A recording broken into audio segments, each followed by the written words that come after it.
modern battle tank is an awesome combination of firepower, mobility, and armor protection.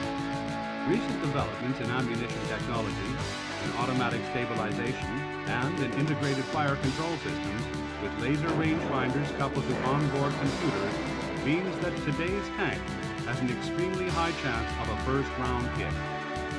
Improvements in engines, suspension, and transmission systems give the modern tank high speed over rough terrain, while passive night vision devices and thermal intensifiers enable it to operate in all weathers by day or by night.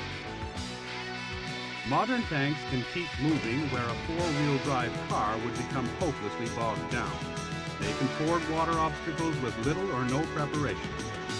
A tank can crush a lesser obstacle with its sheer weight. Almost all modern AFVs, or armored fighting vehicles, are also protected against the hazards of nuclear, biological, and chemical warfare. Speed and agility make the modern tank an elusive target, while smoke grenade dischargers allow it, if it gets into trouble, to hide itself from the enemy. Armor protection has not been neglected either, for a tank cannot fight unless it can survive. The still secret Chobham armor fitted to the latest British, American, and West German tanks makes them almost invulnerable to frontal attack. Above all, the modern tank can deliver a terrific punch which could not have been dreamed of by the original designers in the First World War. First World War tanks were slow, cumbersome, and only had armor protection against machine gun fire, but the concept proved workable. During the interwar years, many weird and wonderful designs were developed, some combining wheels and tracks to give good on- and off-road performance, but such machines were too complicated. Gradually, the shape of the modern tank emerged, fully tracked and with a revolving turret. Early AFVs were always compared with the cavalry. The Swedish IKV91 is variously defined as a light tank and a tank destroyer. First entering service in the mid-1970s, it is a low, sleek, four-man vehicle weighing only 16 tons and is principally designed for infantry support operations. The IKV91's low silhouette makes it a difficult target to hit, even with modern missiles aimed through night vision sights. IKV91 is itself fitted with comprehensive night vision and sighting systems.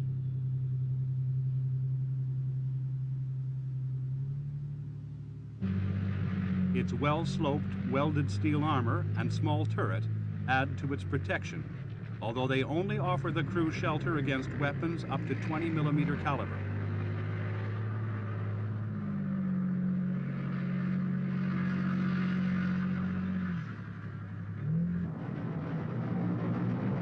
A top speed of over 40 miles per hour is a further asset.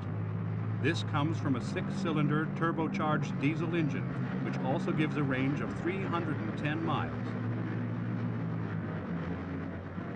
Main armament of the IKV91 is a Bofors low-pressure 90mm gun with a fume extractor in the middle of the barrel. This can fire high-explosive, armor-piercing rounds at 2,700 feet per second. Reloading is extremely fast.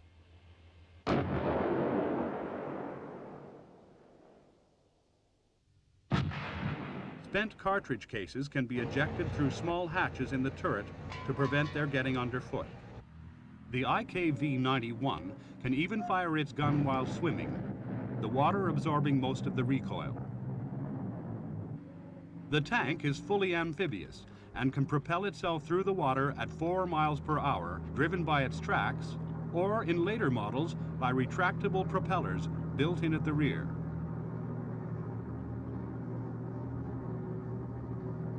Screens prevent water slopping into the engine or fighting compartment, and a bow vane protects against being swamped by waves.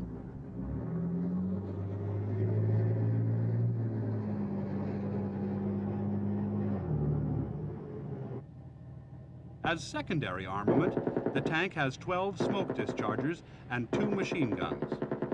Originally, the coaxial machine gun served as a rangefinder for the main gun, but today a laser is used. The machine guns are, however, still useful against enemy infantry positions.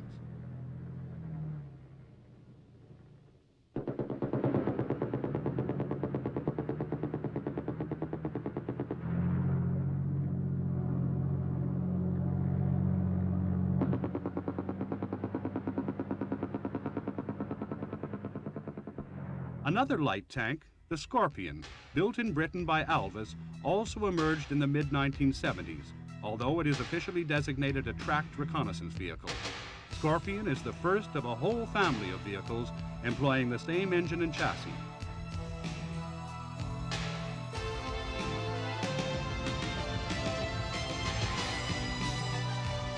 Weighing only some 8 tons, all are air portable, a factor which has led to their wide export around the world.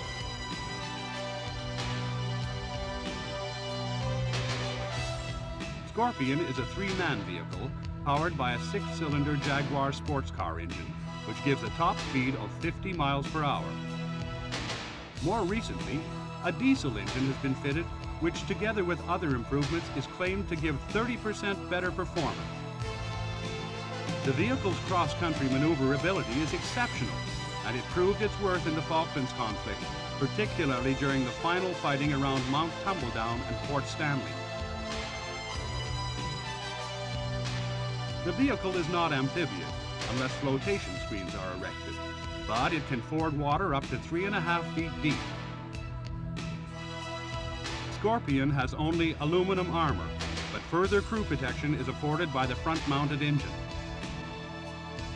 The tank's main 76mm gun fires APDS, armor-piercing discarding salvo ammunition, effective at up to some 1,600 yards. A variant of Scorpion, called Scimitar, is armed with a quick-firing 30mm Rarden cannon, which is devastating against other lightly armored AFVs.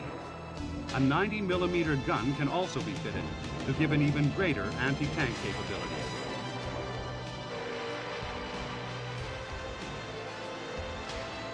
The use of common parts throughout the Scorpion range makes servicing and maintenance much simpler than in the past. Other members of the Scorpion family include an ambulance, armored personnel carrier, command and engineer vehicles, and a missile-armed tank destroyer. The American M48 Patent II and its almost identical successor, the M60, has been, since the late 50s, one of the principal tanks in NATO's European front line. Both carry the British-designed 105mm gun, widely adopted around the world ever since it first appeared in the Centurion. Until the advent of even more powerful and accurate 120mm guns, this was the tank gun against which all others were measured.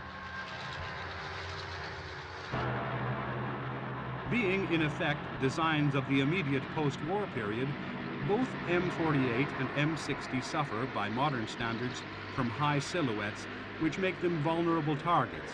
And with maximum armor thickness of only 120mm, they are now considered inadequate against modern anti-tank guns and missiles.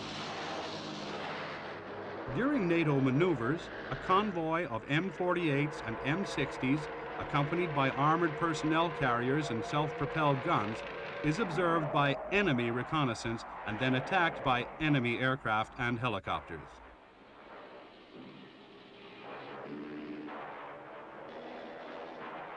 On today's battlefield, the agile helicopter, with its ability to fire missiles while hovering in a fold of ground or in the tree line, is probably the tank's main enemy.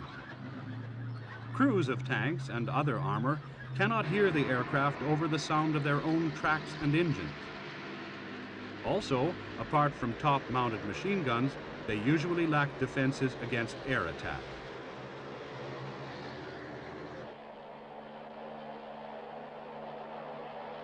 The continuing battle between armor protection and firepower, which goes back centuries, and the more modern conflict between the tank and helicopter is still with us and will certainly continue.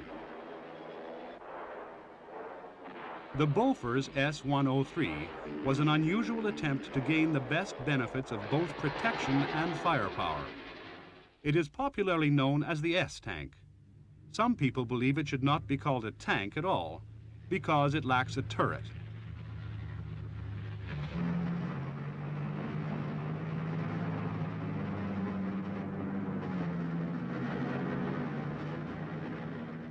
All tanks have a fully tracked chassis, which give them good mobility over smooth or uneven ground.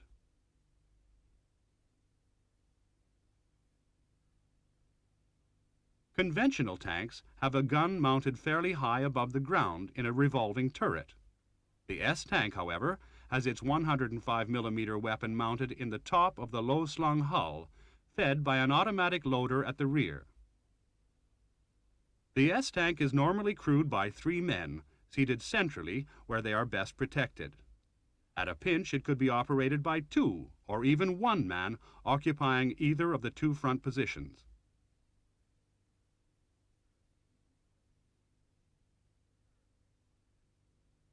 In comparison to a conventional tank, the S-tank has a remarkably low silhouette.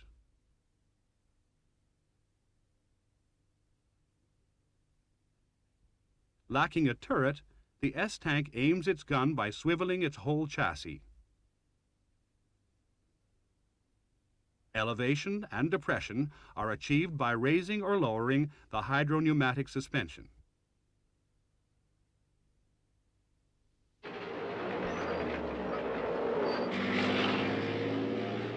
With a combat weight of just under 40 tons, the S-tank is also capable of traversing smoothly despite minor obstacles in its path.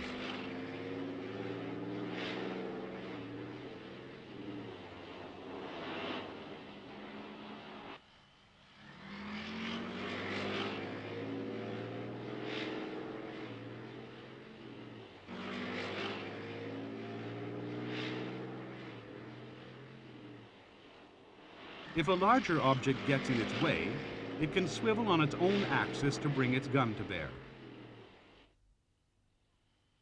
A low silhouette is an obvious advantage, allowing the S-tank to hide easily in a true hull-down position awaiting its prey.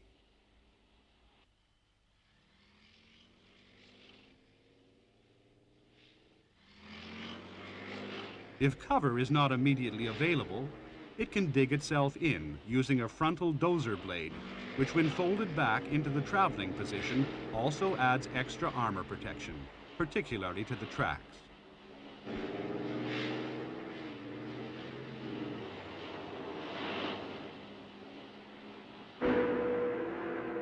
The tank elevates and depresses its gun smoothly through 22 degrees, which is better than most tanks can manage.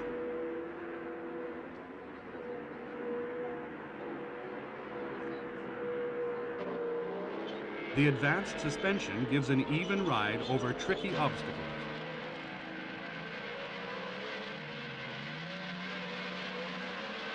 At the tank's rear, the automatic loader is fed to capacity with 50 rounds. The crew scramble into their positions. The internal layout, though futuristic in appearance, is designed for maximum simplicity of operation. This eases crew fatigue and makes them more efficient.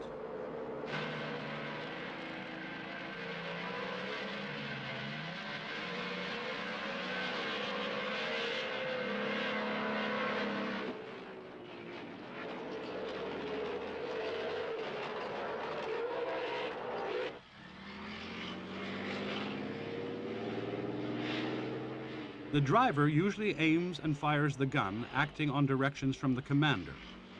However, the commander has duplicate controls and can take over at will using his gyro-stabilized sights.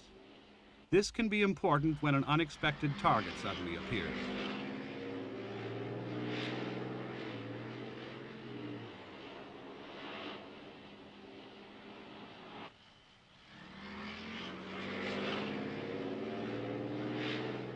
As soon as a target presents itself, the S-tank comes to a halt and engages.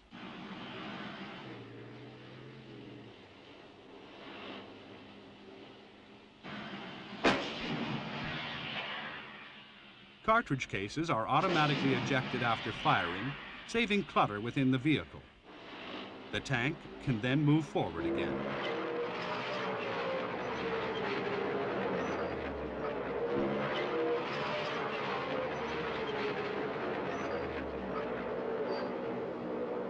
Should a threat to the flank emerge, the commander can traverse to meet it, or lay down smoke from his 8 dischargers and tell the third crew member to beat a hasty retreat.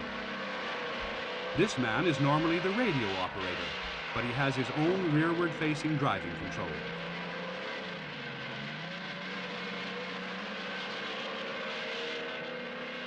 The S-tank has built-in flotation screens, which can be erected quickly to make it fully amphibious.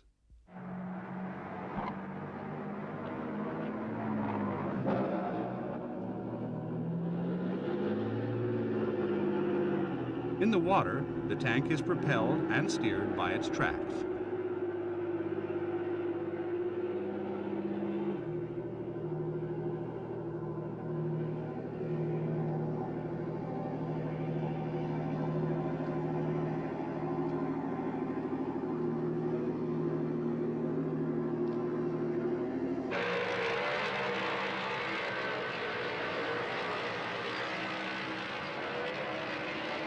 For all its advanced technology, though, including a gas turbine engine to give easy starting in cold weather, and a subsidiary engine to keep the systems ticking over while stationary, the S-tank has one major drawback.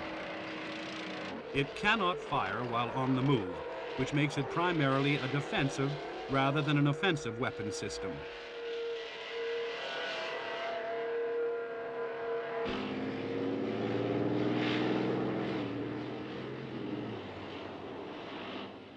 The same cannot be said about Chieftain, which has been the mainstay of the British Army since the early 1970s. Designed to replace the Centurion, which has seen so much action around the world since the 1950s, Chieftain was originally intended to be a tank in the 40-ton class. I must congratulate the Financial Secretary on one point in the Army estimates. There has been no tampering with the cavalry. In the battles of tomorrow, when all the mechanized vehicles have broken down, and when the petrol dumps have all exploded, then the cavalry will come into their own again. It ended up with a combat weight of 55 tons, which put enormous stress on the engine, and in early exercises resulted in a 90% breakdown rate.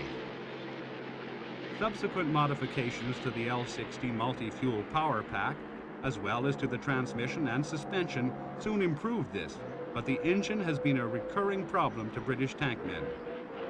In other respects, Chieftain was, and still is, one of the finest tanks in the world. It has extremely thick and well-sloped armor protection. The driver in the hull front lying in a semi-reclining position to reduce the tank's overall height. The other 3 crew members, commander, gunner, and loader, sit in the turret fighting department.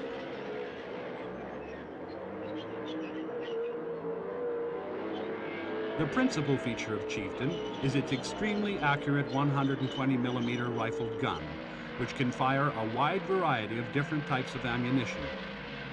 These include high explosive and squash head rounds, as well as high-velocity APDS ammunition, which is said to be able to knock out any known enemy tank at ranges over 3,000 yards. The gun is fully stabilized to allow Chieftain to fire with equal accuracy while moving or stationary. Original Chieftains had a coaxial ranging machine gun, but they are now fitted with a fully computerized integrated fire control system and laser sight. During firing exercises, the crews are first briefed. They then deploy to their individual vehicles. As the tanks begin to roll onto the ranges, each flies a green flag.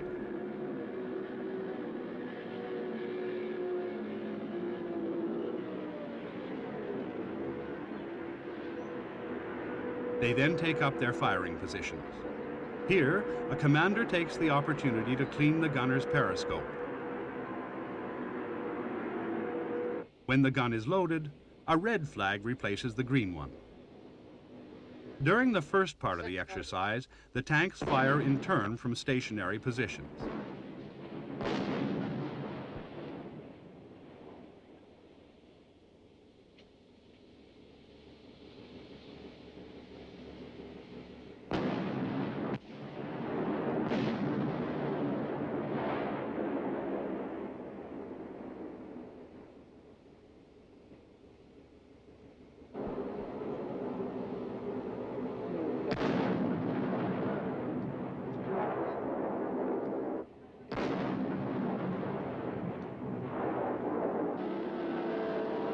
Later in the exercise, they engage moving targets while themselves traveling at speed. Machine guns also spatter imaginary infantry positions.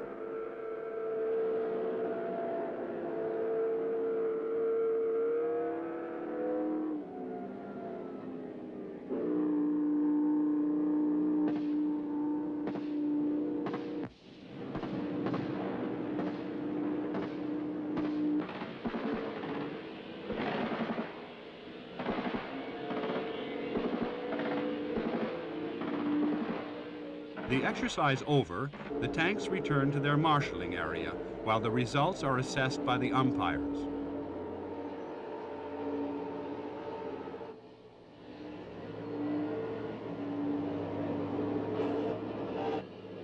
For the crew of one tank, however, that engine seems to be playing up again.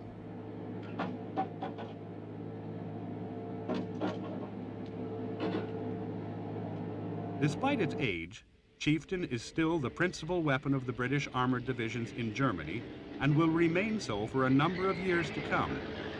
Its combination of good armor protection and hard-hitting gun place it well to the fore in the NATO front line.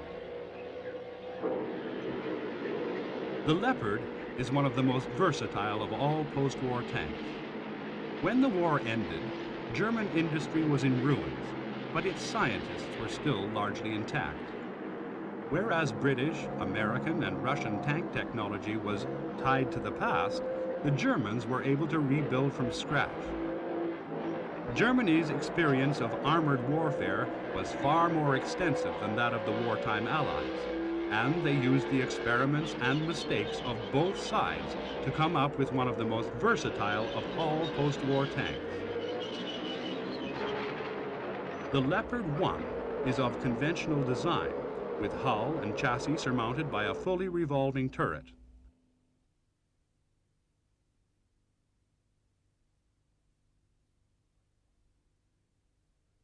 Like all modern tanks, it has an engine unit which can be removed and replaced in the field, saving invaluable battle time otherwise lost on maintenance.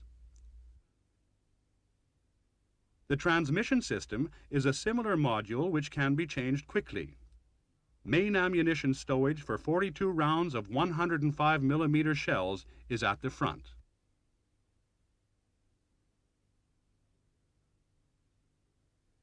The gun is the proven British L7, as fitted to so many other post-war AFVs. Further ready-use ammunition storage space is provided in the well-shaped turret. This also incorporates a coaxial and an anti-aircraft machine gun. The original Leo 1s had cast turrets, but after an interim period of adding on applique armor plates, these were eventually replaced by a welded design featuring spaced armor.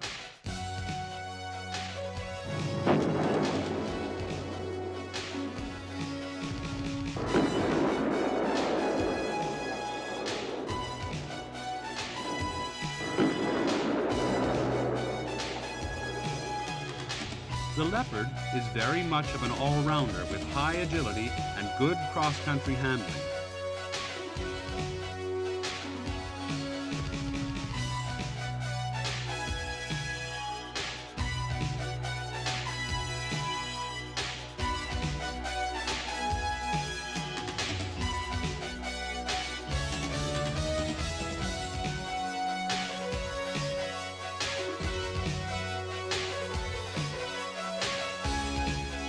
After suitable preparations, Leo 1s can ford rivers up to 13 feet deep, the commander giving the driver instructions from the top of his wading trunk. This is not a new idea. Panzer IIIs were similarly equipped during the Second World War for the planned invasion of Britain, which never came off, although they did see valuable use later in Russia.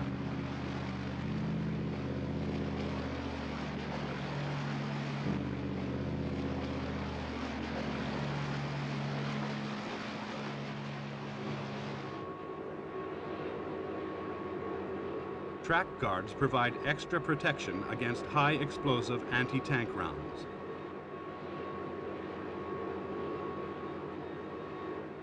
Mud and snow groutsers are routinely carried on the glacis plate and can replace the rubber track pads when required.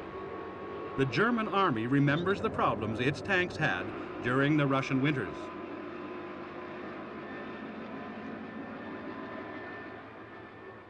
Both commander and driver have passive light intensifiers, which enable them to see clearly by starlight without revealing their own presence to the enemy.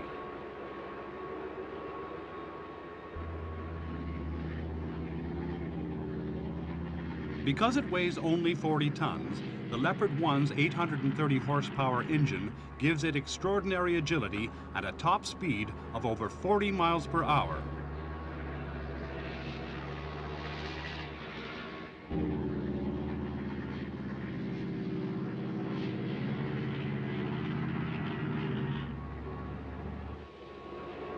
Modern improvements to the fire control equipment, coordinated by a dual-axis mirror system, means that the tank's gunnery is as accurate by day as it is by night.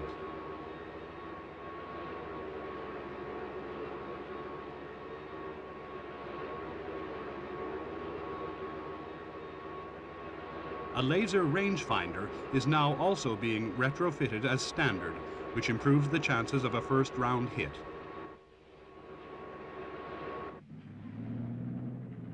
Although the Leopard's armor is only some 70 millimeters thick, its design gives excellent ballistic deflection properties. An overpressure NBC system gives the crew additional protection against air contamination. Leo 1s are also provided with smoke grenade launchers to provide rapid screening in the event of a surprise attack.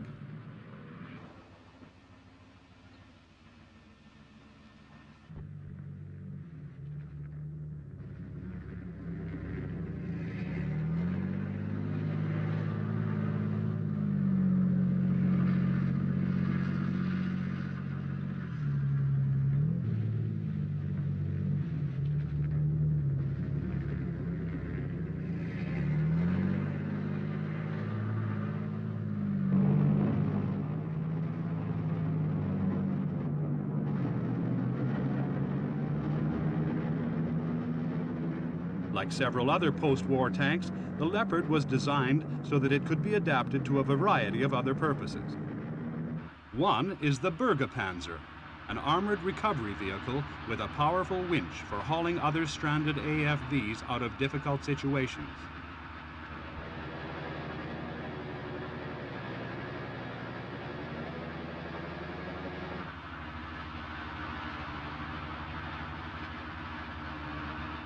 It also has a bulldozer blade and a crane, which is used in changing Leopard engine packs. The Panzer normally carries a spare engine on its rear hull for just this purpose.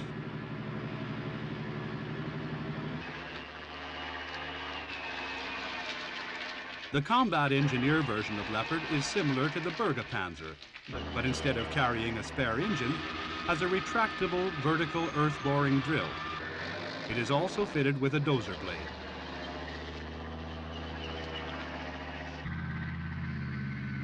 One of the most impressive of Leopard variants is the Beaver.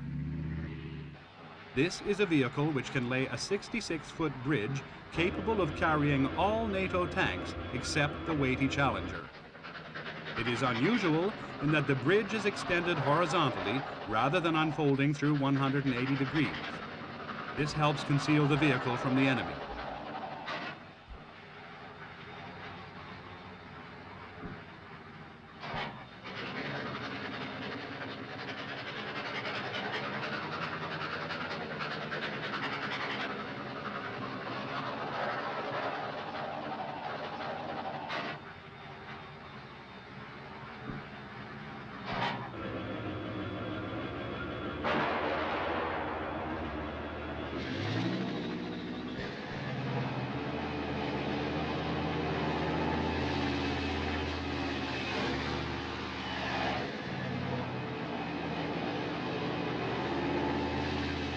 With such a sound basic design, it comes as no surprise to learn that other requirements were foreseen and catered for early in the production program.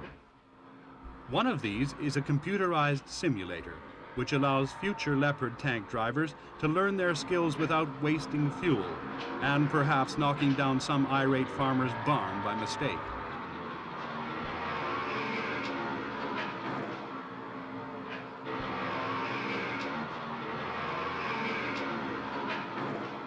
A tiny road wheel follows the driver's control movements over a miniaturized landscape, and pictures from a small TV camera on the road wheel show him where he is.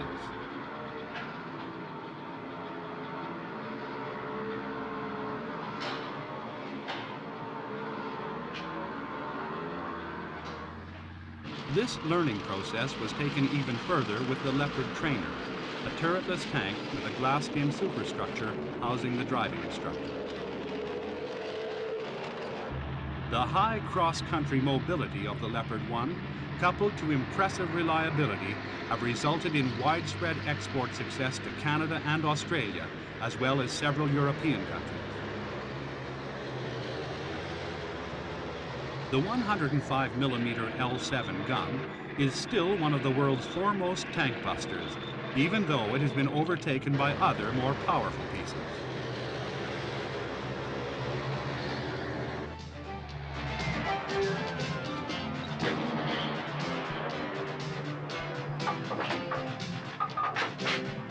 Get out and fire!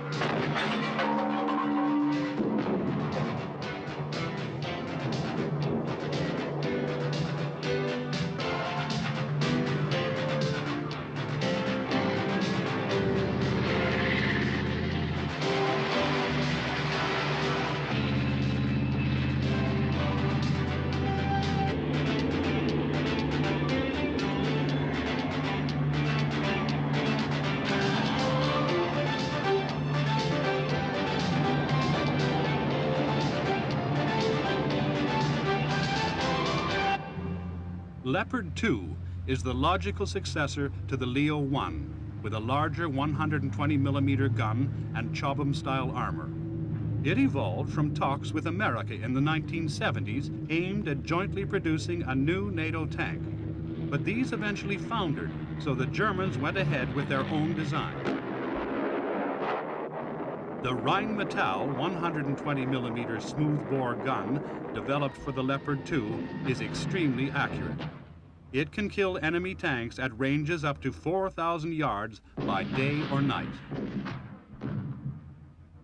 The gun, which is also fitted in the American M1A1, fires fin-stabilized ammunition. Two types of anti-tank rounds are available, APDS and HEAT, or high explosive anti-tank.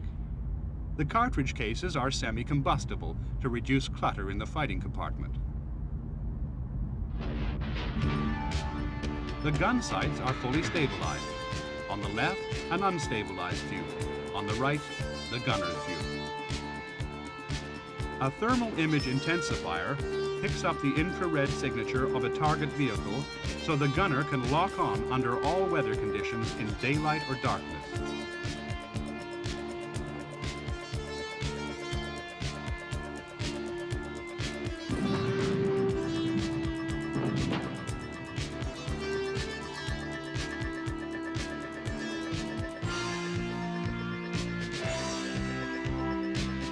If there is a failure in the main integrated firing system, the gunner has an auxiliary sight.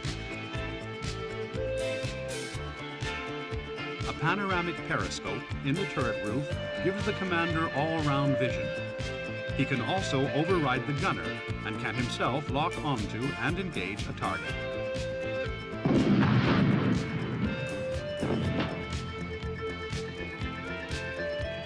The integrated fire control computer automatically processes all necessary data. This includes range, type of ammunition selected, cant angle of own vehicle, movement of target, and movement of own vehicle. The gun can fire with equal accuracy whether the tank is moving or stationary.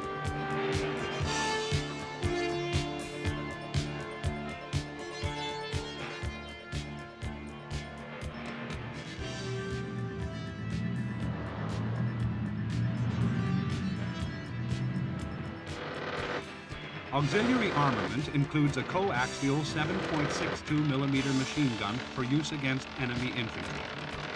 There is also an anti-aircraft machine gun on the turret roof.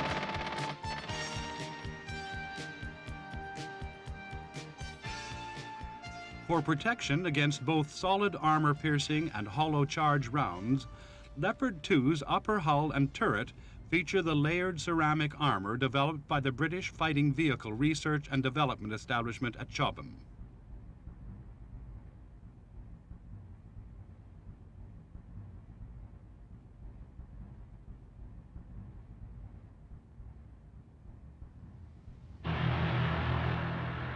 The tank's floor plates are specially shaped to diminish the effect of mine explosions.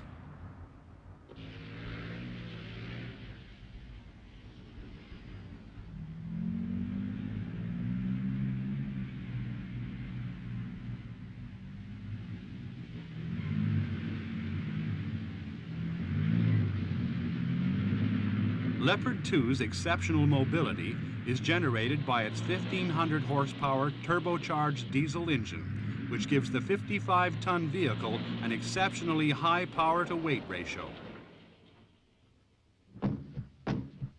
Turret-mounted smoke grenade dischargers allow it to escape if attacked in an unfavorable position.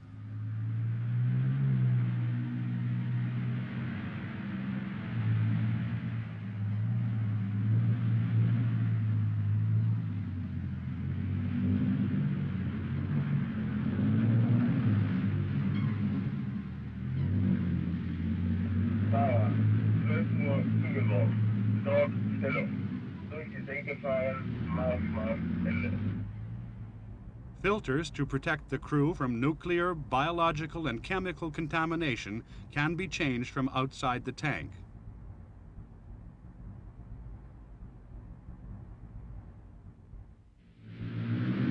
Leopard 2 is thus a very elusive target to hit and difficult to destroy, while itself being able to deliver devastating firepower.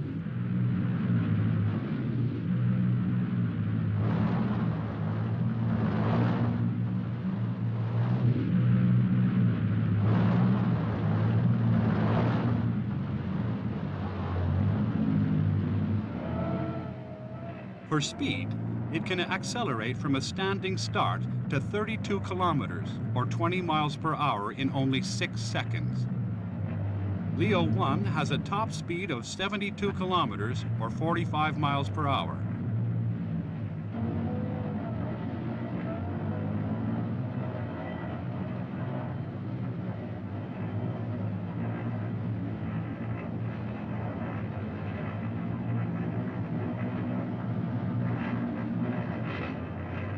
Braking distance from top speed is only 35 meters or 38 yards. Essentially, the lower hull and running gear are virtually unchanged from the Leopard 1. The hydro-pneumatic suspension gives infinitely variable steering. The tank can turn on its own axis in a mere 5 seconds.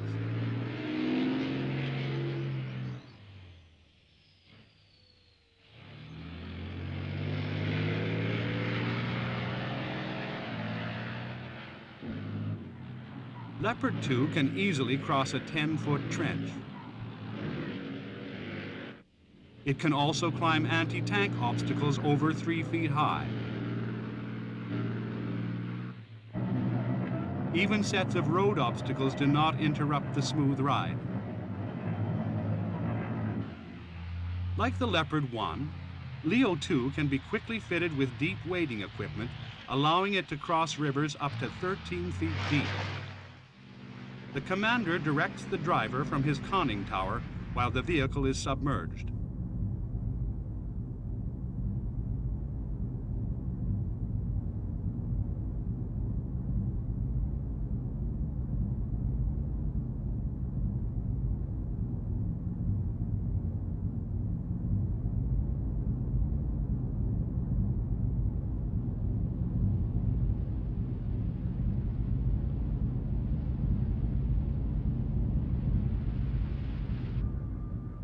The driver has exceptionally good visibility through wide vision blocks.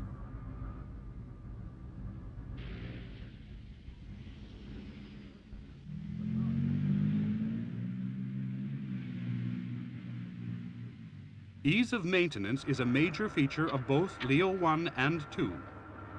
With the help of a Bergepanzer's crane, the entire engine pack can be changed in the field in only 15 minutes.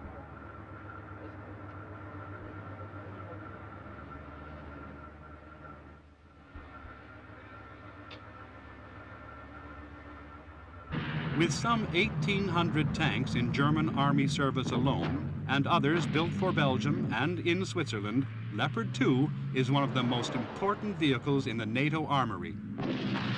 Its exceptional firepower, mobility, and cross-country performance will certainly enable it to give a good account of itself if ever called upon to do so. The blunt-nosed AMX-40 is descended from the AMX-30, which was produced from the mid-1960s. The French, with long experience of desert warfare, have produced a tank especially suited for dry, dusty, and rocky landscapes. The AMX-40 has a French-designed 120mm smoothbore gun firing thin-stabilized rounds with an effective anti-tank range of over 3,000 yards.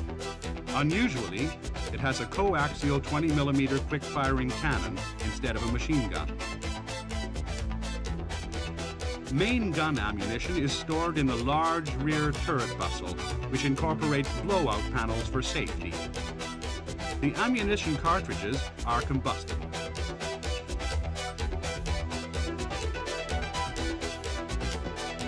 The main gun is fully stabilized, and the tank has an integrated fire control system with laser rangefinder.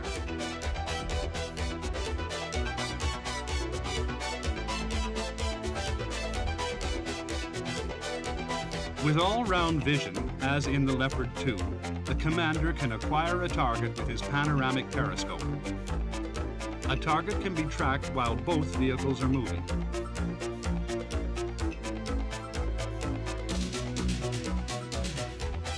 Next, the main gun is aligned on the target. The laser is brought into play, the computer makes final adjustments, and the gun is fired. As with most modern tanks, this gives something like 90% first round hit probability.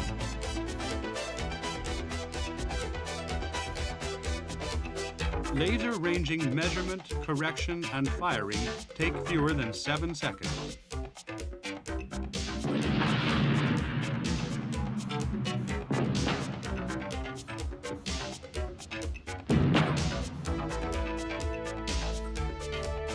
Armor penetration with either solid discarding sabot or hollow charge rounds is impressive.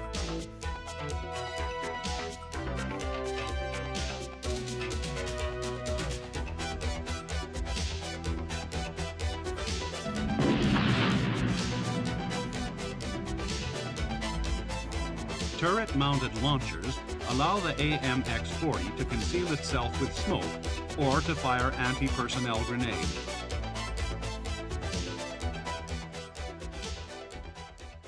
Passive night vision equipment enables the tank to continue fighting after darkness has fallen.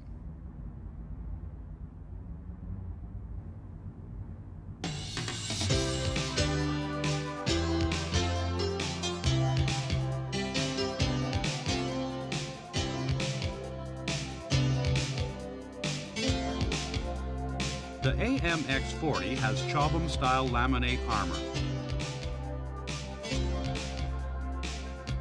It has good cross-country mobility, whether the ground is hard or soft.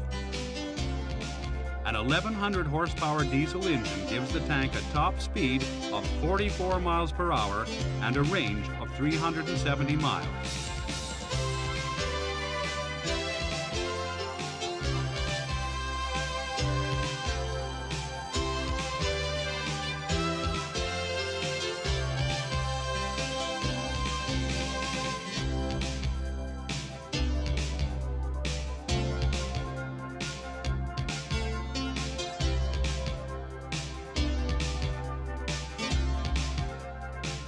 Once the gun is locked onto a target, the turret stays pointing in the right direction, whatever the tank's driver does.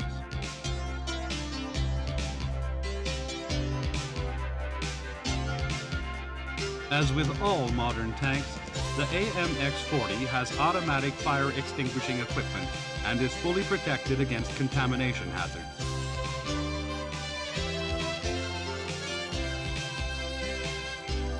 Even though France is no longer a full member of NATO, it is good to know that a vehicle of this caliber would be available in the event of a Warsaw Pact invasion of Europe.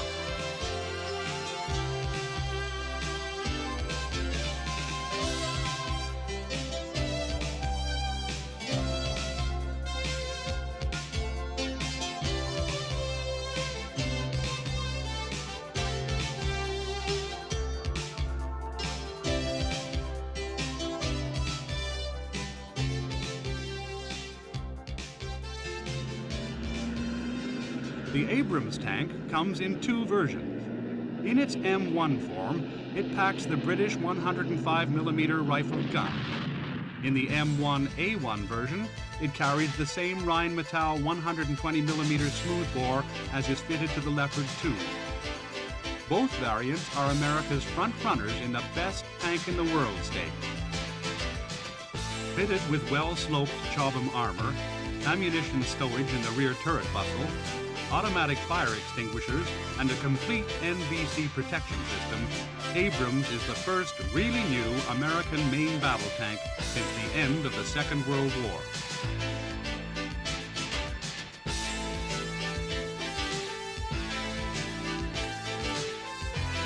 Propulsion is by means of a high-performance 1,500 horsepower gas turbine engine, which gives easy starting under the coldest weather conditions and a high power-to-weight ratio. Unfortunately, the engine runs very hot while idling, producing a high infrared signature for the enemy to detect. The 120mm gun on the M1A1 has laser range finding, integrated fire control systems with onboard computer, fully automatic stabilization, and everything else you would expect in a modern main battle tank. First round hit and kill capability is thus almost assured. Abrams has a power-to-weight ratio and cross-country performance virtually identical to the Leo 2, partly as a result of the American and West German government's cooperation during the early design stages. Top speed is about 45 miles per hour. Trench and vertical obstacle capabilities are also just about the same as the Leo 2. Range is over 300 miles.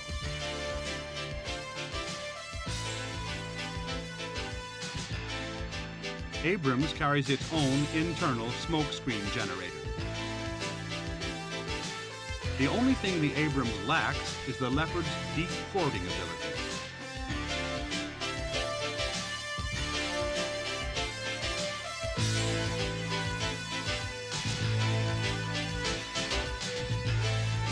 Rivalry between NATO's tank crews is, even if friendly, intense. The Canadian Army Trophy competition, popularly known as the Cat Shoot, provides a safety vent for this rivalry every 2 years. The competition involves firing live rounds at static and moving targets while stationary and on the move yourself, as well as machine gunning infantry positions. Points are scored not just for accuracy, but also for the time spent in acquiring each target. In a recent competition, the U.S. 8th Armored Division, equipped with 105mm armed M1s, stole a last-minute victory over the West German 124th Panzer Battalion's Leopard 2s. Third were the Belgians, also with Leo 2s, and fourth, the Canadians with Leo 1s. It all goes to show, no matter how advanced your technology and crew training, skill and morale are what count in the final analysis.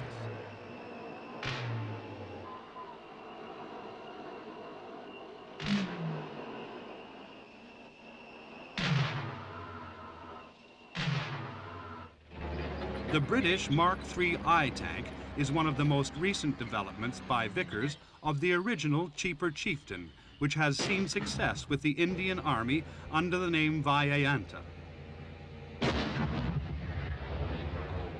Companies such as Vickers Defence Systems have a long tradition of private ventures, and British industry is constantly producing new developments which the government of the day doesn't want or can't afford. Industry also appreciates that the stringent requirements of NATO are not always required by other countries. The 3i has the same basic turret as the Vyanta, but a new hull with a more powerful 900 horsepower Rolls-Royce diesel engine, giving improved cross-country performance. Produced for export only, it does not have Chobham armor protection and retains the 105mm L7 gun. If that gun can still win cat shoots, though, this is no real disadvantage.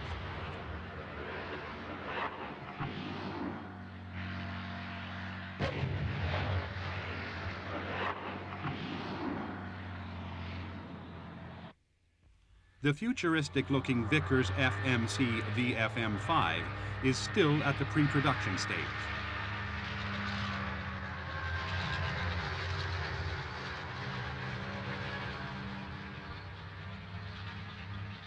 With both turret and hull built of aluminum, the VFM5 weighs in at less than 20 tons.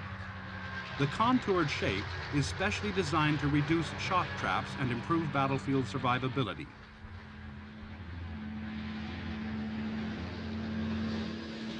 Powered by a General Motors Detroit 6-cylinder turbocharged diesel engine, this highly sophisticated and agile tank can reach speeds of 45 miles per hour.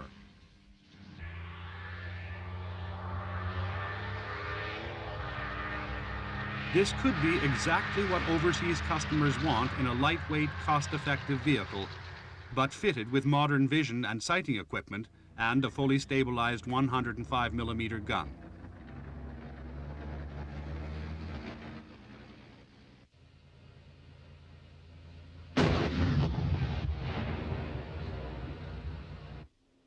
The Vickers Mark 7-2 is a development of the earlier Valiant main battle tank.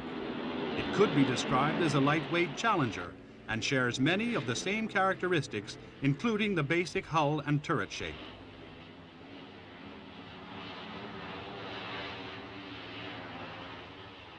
It comes fitted with Chobham armor as standard and can mount either the 120mm L11 or the Rheinmetall 120mm smoothbore gun.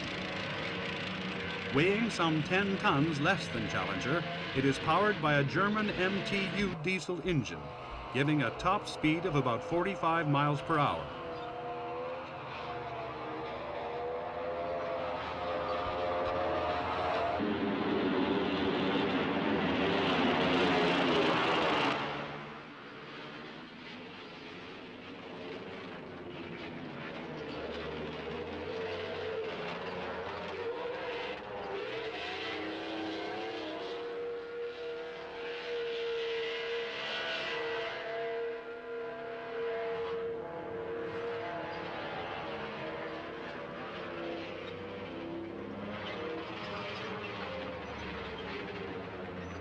All sights are independently stabilized to enable the commander and gunner to select, hold, and engage a target on the move by day and night.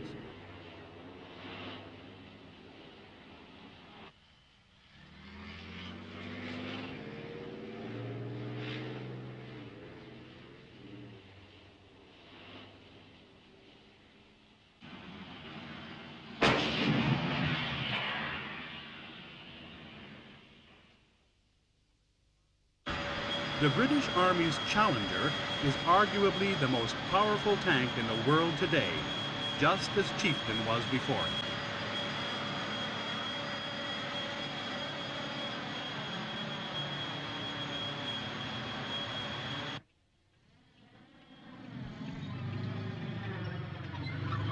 Work had begun on a successor to Chieftain as soon as it started entering service. But after a long, drawn-out development period with rapidly rising costs, the MBT-80, as it was known, was abandoned. By this time, though, an improved Chieftain was in production for export to Iran. When the Shah was toppled by the Ayatollahs, the British Army was able to buy these tanks, renamed Challenger.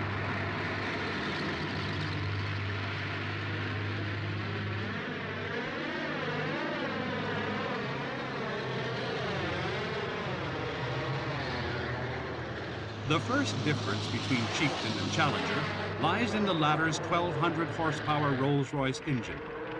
This is nearly twice as powerful as the Leyland L60 power pack. So although Challenger is some 7 tons heavier than Chieftain, it is more mobile. Top speed is given as 35 miles per hour, but range has not been disclosed. The increased power, coupled to a new hydrogas suspension system, gives greater reliability and a smoother ride.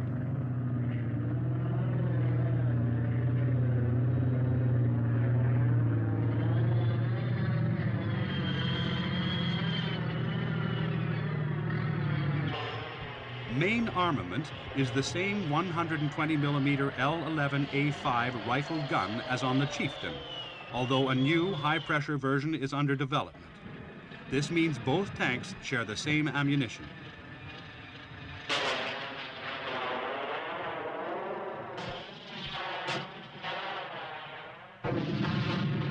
Challenger was the first tank in the world to be fitted with the revolutionary Chobham armor, which provides protection equal to 4 times the thickness of conventional hardened steel, but weighs considerably less.